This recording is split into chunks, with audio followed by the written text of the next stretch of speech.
Hello everyone. Today we're going to be doing a review on the Demogorgon chase and the Demogorgon 8-bit chase.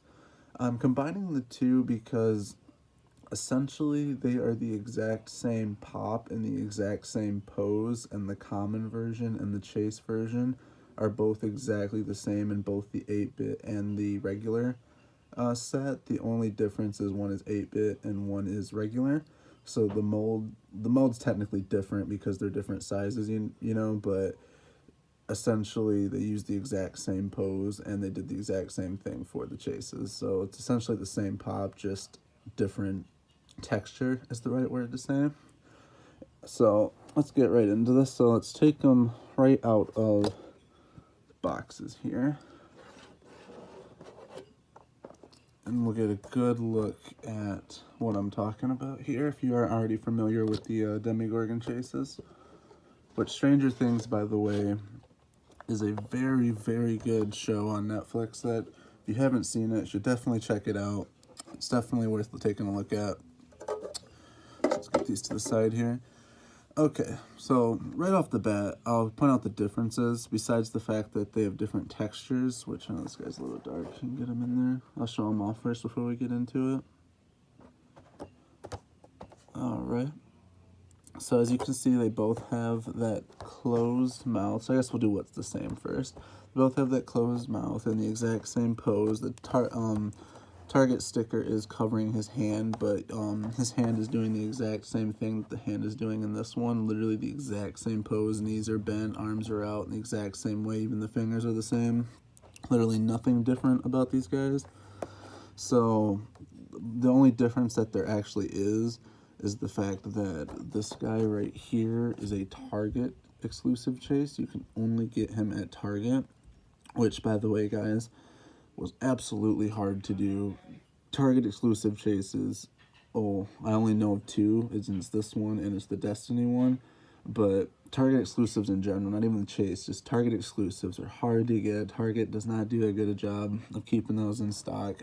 And if you order them online, chances are they come to you. At least for me, they've always came to me with box damage. So as a collector, that's no good to me. I can get into a rant about that in another video if you guys want to hear about it. But for now, we're doing the review on these guys.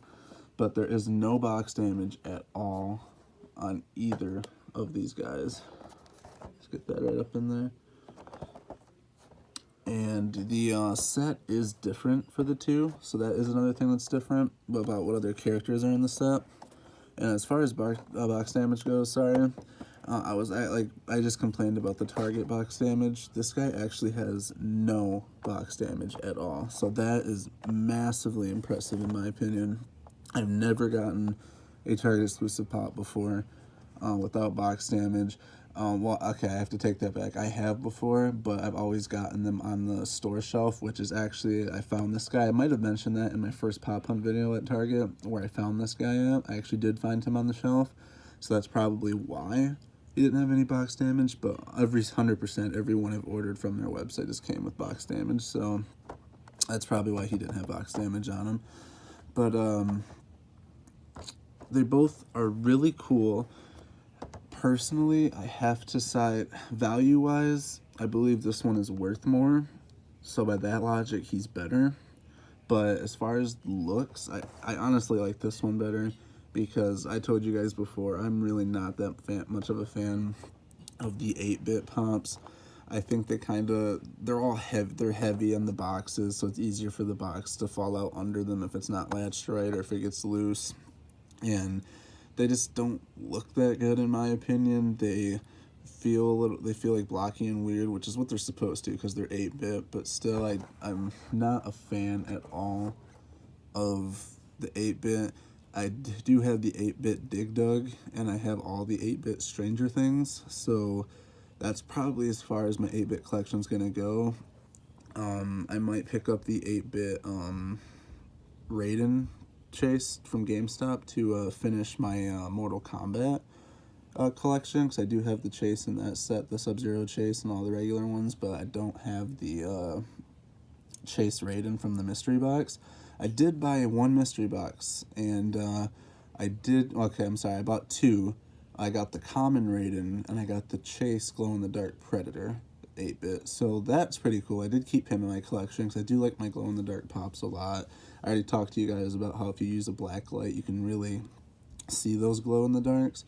But when I have the lights off in my basement, you can actually see the glow-in-the-dark on the Chase without even putting any pressure towards it or anything or any light, which I think is really, really cool. Sorry about the camera there, guys. I had someone walk in, so I had to cut it and clip to the next one, so the camera might be a little off.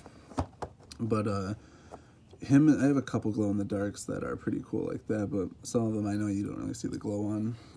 But this is my only Target exclusive Chase in my entire collection, so he does hold a special place in that aspect. But I do have all the Stranger Things, everything. Only thing I was actually missing was the common Brenner, which you guys saw me pick up in that pop video. But now I have all the Stranger Things when I picked him up. I know it's weird that a common was my last one, and him of all commons too, but I just never picked him up for whatever reason. I couldn't really tell you why. But I have every single Stranger Things Chase, include 8-bit and regular, and the new Stranger Things set is coming out, I believe, in a couple weeks now, maybe, I think. I don't see a Chase, though. From what I've seen, I've not seen a Chase for that set, so that shouldn't be a hard set to complete, but that did surprise me, considering that they did its own branch off 8-bit set with the Chase, and then their last set had a Hopper with Chase, and then the first set had 2 Chases in it, the 11 and this Demogorgon. So I'm really surprised that they're not doing a Chase, but it's easier for me. It's easier for all of us collectors when there's not a Chase in the set, so I'm okay with that. You don't need to chase every single time, especially when you have multiple Chases in a prior release of them in a different series. So that's good. As far as the box art and everything goes, besides this right here, which again, same exact pose, but besides that, there's nothing different in the box art. At the top here, see if I can get that in there. You can't read it on the camera because it's too dark, but at the top in the little white writing above Stranger Things, it says a Netflix original series. It also says that on this one, but it says it in much, much darker font. Like, you can't even pick that up. It just looks like black line above that Stranger Things logo. So you can't even pick that up, where at least on this one you can see there's something there, you just can't make it out. But yeah, it says the exact same thing. It's just a little bit darker on this one versus this one. The 8-bit art is on the 20 around here, which isn't on this one for obvious reasons. But overall, they both, even though this is 8-bit, they're both really, really cool Chases. I think that they should have done the commons with closed mouths and the Chases with the open mouths, because I think the open mouth looks cooler. But again, they want to sell a lot, and I can understand they're making a lot more commons than Chases, and since that is more appealing, it does make sense that they would make the common one the one that looks more appealing, in my opinion, so that it sells out more, because they're not going to have a problem selling a Chase. All of you guys know that. We're all fighting for Chases out there, so they have no problem with that, so I can see why they did that. But I do like the amazing detail on this one. You can actually see his rib cage and whatnot, which... There you go, that's good lighting right there. You can actually see his rib cage and his, like, bones, if he even has bones. And at the bottom there, you can see his nails on his feet, which look really cool. And they didn't even put nails on his hands, which he doesn't have any in the show, so that's awesome that they put such great attention to detail on that. And even when their mouth is closed, they even show the teeth on both of them, which is cool because you can actually see the teeth when it is closed still in the show. So again, great attention to detail. This one, obviously, there's not that much detail to it. They didn't do the nails on the bottom like they did on this one, but again, it's 8-bit, so it's expected. Another reason why I'm not really too much of a fan of the 8-bit ones, I feel like they're just a little lacking as far as, I don't want to say quality, because it's still good material and it's made well. It's just, I guess, I don't know, appearance to the eye. I just don't like the way 8-bits look. But that's gonna wrap up our review on the Demogorgon Chases. This is gonna be a review of 2 pops at one, because again, it's essentially the same pop, just in a different style. So Definitely no problem combining these together, so that that way I'm not making another pop review over essentially a pop that you guys have already seen me do on the channel. That would just be boring. If you enjoyed the video, please leave a like and subscribe for more content. And leave in the comment section below what your favorite 8-bit pop is. It doesn't have to be a chase, just or an exclusive. It can be chase, exclusive, or common. Just let me know what your favorite 8-bit ones are out there. Broaden my knowledge of 8-bit pop because I don't know too much about them. If you don't like them at all, you can just put that in the comment section too, because I'm kind of on that side too. I don't hate them because I like all pops, but they're definitely my least favorite, I'd say. And that's about it. See you guys in the next video, and have a good day, and lucky hunting out there. Can't forget to say lucky hunting. Bye.